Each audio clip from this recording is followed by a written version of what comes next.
गतकाली दिया हठात कहला मामा मते छेनापोड़ खाइबाकू इच्छा होछि। बास तापरे आ कौन झीर मन कथा शुणी मार मन केमिति बा टिके रही परिबो। तेणु भाविली दिया पाई मो छेनापोड़ प्रस्तुत करी। दिया केबे भी बजार छेनापोड़ खाइबाकू पसंद करेनी। से सबुबेले मो हातर तैयारी छेनापोड़ ही खाए। छेना और चीनी और अन्यान्य जिनिस मिसाई छेनापोड़ पाई मिश्रण प्रस्तुत करनेली। तापरे गैस रे बसाई एहाकू तैयारी करिबा पाई आरंभ कर देइथिली। गैस रे छेनापोड़ तैयारी करिबाकू टिके समय लगे। तेणु धैर्यर सहित अपेक्षा करिबाकू पड़ला। आउ एपटे मोर गरमा गरम होममेड छेनापोड़ बिल्कुल रेडी हो जाइथिला।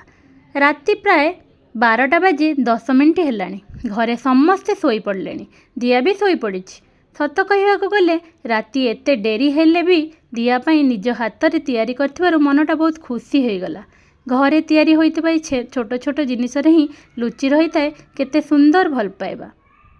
सकाळु सकाळु दिया और बापा मिसिकी छेनापोड़ काटिले। आउ सेई समय मन पड़गला अगस्ट 4 तारिख रे बापांकर बर्थडे थिला। हेले से दिन मोर ऑफिस काम थिबारु आमे आउ केक काटि पार नथिलु।